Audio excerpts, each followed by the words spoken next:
Hello everyone, welcome to star IQ. Star IQ के video platform पे आप सभी का बहुत बहुत स्वागत है। दोस्तों, इस पर्टिकुलर वीडियो में हम लोग 1 मई और 2 मई दोनों दिनों के करंट अफेयर हरियाणा के पढ़ने का कोशिश करेंगे।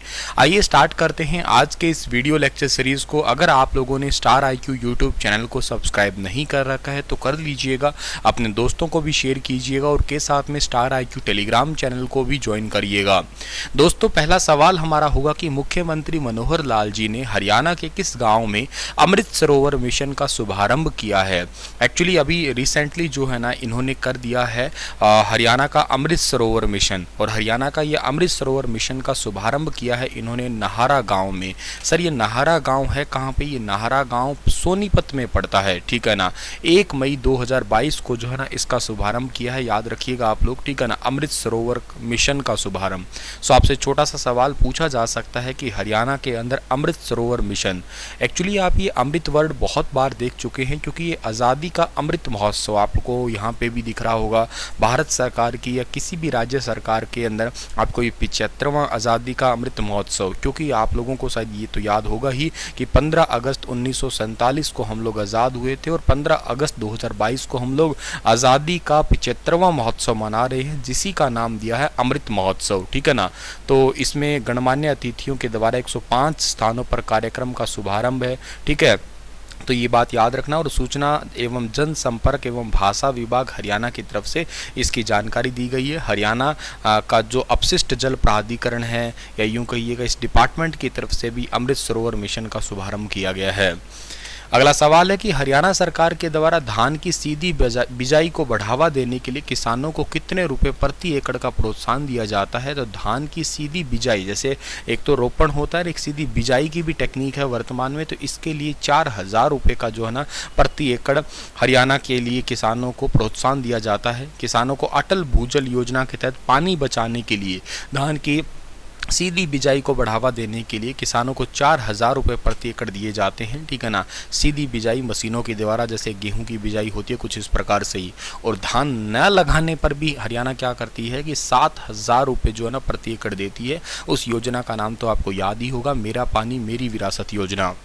हरियाणा की किस यूनिवर्सिटी में प्याज की किस्म HOS3 विकसित की गई है? HOS3 विकसित की गई है अभी हाल ही में HAU के अंदर, यानी कि हरियाणा एग्रीकल्चर यूनिवर्सिटी में चौधरी चरण सिंह हरियाणा कृषि विश्वविद्यालय में प्याज की किस्म है HOS3। अब न केवल हरियाणा बल्कि देश के अन्य राज्यों में भी अपनी पहचान बनाएगी। प्याज की एक किस्म जो है ना औसत उपज तकरीबन 320 से 350 क्विंटल प्रति हेक्टेयर जो है ना ये देती है। इसके लिए यूनिवर्सिटी ने पब्लिक प्राइवेट पार्टनरशिप के तहत ही टेक्नोलॉजी के अंदर जो व्यवसायीकरण है उसको बढ़ावा देने के लिए दक्षिण भारत की एक अग्रणी बीज कंपनी के साथ में अभी रिसेंटली समझौता भी किया है, ठीक है ना। जो इस किस्म के प्याज है वो हल्के कांस्य रंग के और गोलाकार बल्ब जैसे से होते हैं, और स्टोरेज के दौरान सिर्फ 3.7% जो है ना बॉल्टिंग और 7.2% जो है ना वो अंकुरण इनमें होता है, तो काफ़ी कम है औरों के मुकाबले, मतलब इनकी स्टोरेज लंबे टाइम पे तक जो है ना वो की जा सकेगी। HAU की स्थापना कब हुई थी? सबको पता है 1970 के अंदर हुई थी, और HAU के VC का नाम BR कंबोज है, ये भी याद रखना आप लोग। अगला सवाल है कि केंद्र सरकार हरियाणा के कितने जिलों को निर्यात हब के रूप में विकसित करेगी? तो केंद्र सरकार हरियाणा के 3 जिलों को जो है निर्यात हब के रूप में विकसित करेगी।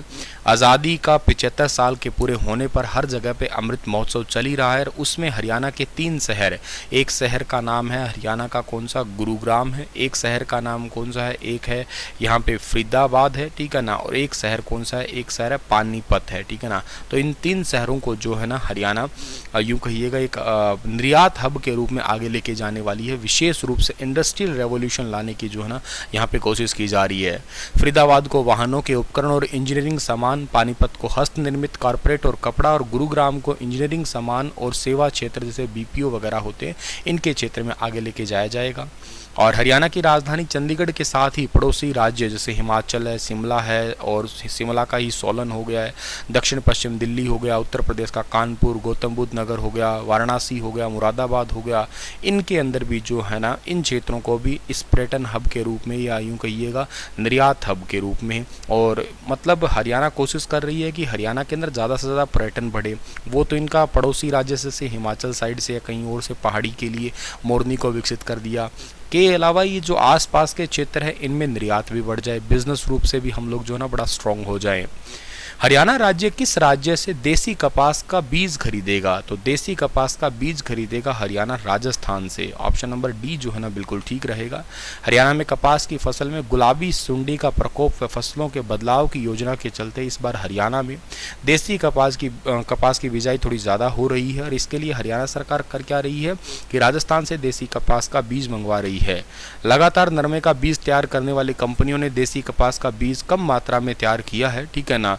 फिलहाल कृषि विभाग के अधिकारी लगातार राजस्थान की बीज कंपनियों से संपर्क साधे हुए हैं और एक्चुअली जो है ना ऐसी प्रकार की कपास लगाने पर हरियाणा के अंदर 3,000 रुपये प्रति एकड़ प्रोत्साहन भी दिया जाएगा देसी कपास के लिए। अमृत सरोवर योजना के पहले चरण में हरियाणा के कितने तालाबों का सौंदर्यकरण और सुधारीकरण किया जाएगा? अभी मैंने बताया आपके सोनीपत के नाहरा गांव के अंदर ये स्टार्ट किया गया, तो एक्चुअली वही है ये अमृत सरोवर योजना। तालाबों का सौंदर्यकरण और सुधारीकरण किया जाना है और टोटल 1800 का किया जाना है। ऑप्शन नंबर डी ठीक रहेगा। हर जिले के 75 तालाबों को इस योजना में शामिल किया गया है। 15 अगस्त तक ये काम पूरा करने का जो है ना टारगेट रखा गया है, ठीक है। अगला सवाल है कि हरियाणा के किस जिले में हरियाणा की सबसे बड़ी नवनिर्मित शुगर मिल का उद्घाटन किया गया है? हरियाणा की सबसे बड़ी शुगर मिल का उद्घाटन किया गया है पानीपत के अंदर। ऑप्शन नंबर सी जो है ना बिल्कुल ठीक रहेगा। पानीपत वासियों को 1768 करोड़ की विकास परियोजनाओं की मुख्यमंत्री जी ने सौगात दी है, ठीक है। और पानीपत के डाहर में नई शुगर मिल का उद्घाटन किया है यहाँ पे, जो कि हरियाणा की सबसे बड़ी शुगर मिल है वर्तमान के लिए, अब तक के लिए। हरियाणा में मुख्यमंत्री मनोहर लाल ने सोनीपत जिले में कितनी परियोजनाओं को मंजूरी दी है? तो सोनीपत जिले के अंदर टोटल 11 परियोजनाओं को मंजूरी दी। ऑप्शन नंबर बी बिल्कुल ठीक रहेगा, जिनमें से जो है ना एक तो 82 लाख से किया जाएगा, गंगेश्वर तालाब का कार्य किया जाएगा, ये बड़ा इंपॉर्टेंट है, ठीक है ना। इसके अलावा एक स्थल भोर मंदिर की गली के निर्माण को भी जो है ना मंजूरी दी जाएगी यहाँ पे। अगला सवाल है कि हाल ही में हरियाणा के किस जिले के गांव सालवन में अमृत सरोवर मिशन कार्यक्रम के तहत नया तालाब बनाने के कार्य का शुभारंभ किया गया है? तो ये जिला है हरियाणा का करनाल। ऑप्शन नंबर ए जो है ना बिल्कुल ठीक रहेगा।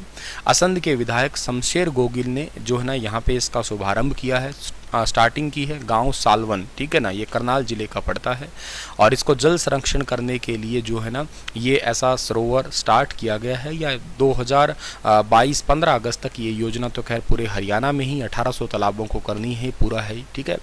अमृत सरोवर मिशन के तहत हरियाणा के किस जिले के 75 तालाबों का जीर्णोद्धार किया जाएगा? तो ये बात मैंने अभी पढ़ाई थी आप लोगों को। हरियाणा का जिला करनाल है, इसको सबसे पहले सिलेक्ट किया गया है। हरियाणा के हर एक जिले का जीर्णोद्धार होगा, लेकिन शुरुआत यहाँ से हो रही है, इस जिले से, जिसमें 61 करोड़ रुपए की लागत जो है ना आने वाली है, ठीक है। इनमें पुंजम गांव का कार्य जो है ना वो भी शामिल है। 2 तालाबों को विकसित करने पर तकरीबन 1 करोड़ 37 लाख रुपए की राशि जो है ना वो खर्च होती है।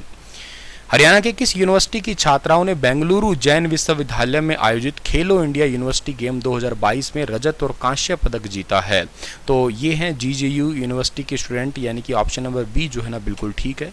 खेलो इंडिया यूनिवर्सिटी गेम 2022 में अपना उत्कृष्ट प्रदर्शन करते हुए तीरंदाजी में रजत, निशानेबाजी और योगा में कांस्य पदक हासिल किया है यूनिवर्सिटी जीजेयू के स्टूडेंट ने, ठीक है ना। खेलो इंडिया में आयोजित तीरंदाजी में खिलाड़ी भावना ने रजत पदक जीता, योगा में मधु वर्मा, अनुष्का, प्रोमिला, रवीना और पूजा ने कांस्य पदक जीता। निशानेबाजी में ईशा, किरण और मनीषा ने कांस्य पदक हासिल करके विश्वविद्यालय का मान बढ़ाया। इस यूनिवर्सिटी की स्थापना 1995 में हुई और इसके वीसी का नाम बलदेव राज कंबोज है, जो कि एक्चुअली एचयू के भी हैं। वीसी एक्स्ट्रा कार्यभार है यहाँ का। बेंगलुरु में हुए खेलो इंडिया यूनिवर्सिटी गेम्स में बॉक्सिंग इवेंट में हरियाणा के किस लड़के ने 92 किलोग्राम भार वर्ग में रजत पदक जीता? तो इस बच्चे का नाम है अनमोल, यानी कि ऑप्शन नंबर सी बिल्कुल ठीक रहेगा। 2.5 साल पहले आदमपुर निवासी बॉक्सर अनमोल बिश्नोई को सिर में चोट लगने के बाद चिकित्सकों ने जो है ना उसे बॉक्सिंग खेलने से मना किया। इसके बावजूद भी अनमोल ने हिम्मत नहीं हारी थी और फिर से ट्रेनिंग ली है और अब जो है ना इन्होंने खेलो India university game boxing event में 92 किलोग्राम भार वर्ग में पंच का दम दिखाया और हरियाणा का नाम रोशन किया। रजत पदक इन्होंने जो है ना वो जीता है। चलिए जी, इसी के साथ में ये लेक्चर समाप्त होता है और आपके लिए सवाल होगा कि भारत में सबसे पहले राष्ट्रीय ध्वज को किस स्थान पर फहराया गया? लखनऊ, नागपुर, कोलकाता और दिल्ली। मुस्कुराते रहिए, फिर मिलूंगा 3 मई के करंट अफेयर के साथ। धन्यवाद।